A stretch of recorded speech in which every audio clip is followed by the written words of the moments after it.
formation. Je suis le coordonnateur de G54, donc Sommet panafricain des jeunes des 54 pays d'Afrique. Je suis aussi le président de la convergence des étudiants et jeunes diplômés du Sénégal. Aussi ici au PRODAC, Programme des domaines agricoles communautaires, département formation et insertion des jeunes.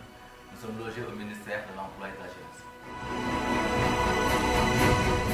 Le PRODAC, c'est le Programme des domaines agricoles communautaires.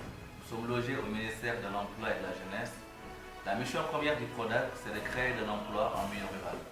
Booster, inciter, accompagner aujourd'hui les jeunes à devenir des entrepreneurs agricoles. Nous avons 10 domaines agricoles au niveau national qui font 30 000 hectares. Parmi ces 10, 4 sont déjà opérationnels. Il y a les DAC de Kermomassa à Louga, Kasamakan à Djurbel, Itato à Kidougou et CFA à Sédou. Il y a déjà des jeunes qui sont là-bas et qui sont en train de travailler. Mais ce qui fait la particularité des domaines agricoles communautaires, c'est-à-dire que toutes les activités de production, de transformation et de mise en marché sont concentrées dans le même lieu géographique donné. Donc c'est de véritables pôles de compétitivité qui vont être créés. Et les gens vont quitter de partout pour venir dans les DAC chercher de l'emploi. Et c'est de l'agriculture dans toute sa chaîne de valeur. De la production à la transformation, mais aussi de la transformation à la commercialisation.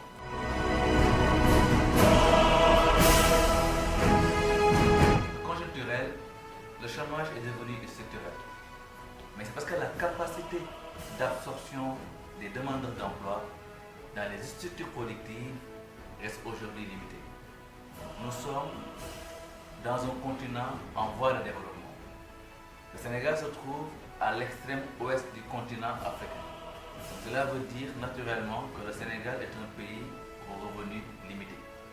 Et même si l'État le voulait, l'État n'a ni la capacité, ni les moyens, ni la vocation de donner à tous les demandeurs d'emploi un emploi. Vu que chaque année, on a plus de 300 000 demandeurs d'emploi. L'alternative aujourd'hui, c'est d'inciter encore une fois les jeunes à s'investir dans l'entrepreneuriat. Si la nature est ce qui est inné, alors la culture est ce qui est acquis. Raison pour laquelle il est important aujourd'hui de préparer très tôt les jeunes dans cette culture entrepreneuriale. Parler avec ces jeunes un langage de vérité. Leur faire dire que l'alternative, que la seule option aujourd'hui, c'est l'entrepreneuriat et l'auto-emploi. Car l'entrepreneuriat permet de faciliter l'insertion professionnelle, mais aussi d'écourter le temps de recherche d'emploi par la mise en valeur des compétences du promoteur. Toutefois, il appartient aussi à l'État de créer les conditions de création d'emploi. Donc, améliorer l'environnement des affaires, soutenir l'innovation et l'investissement qui sont tous des facteurs de création d'emploi.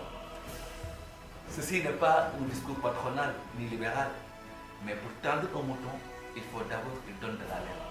Donc pour trouver de l'emploi et du pouvoir d'achat, il faut que les jeunes eux-mêmes démystifient la production publique et acceptent encore une fois de s'investir dans l'auto-emploi et l'entrepreneuriat.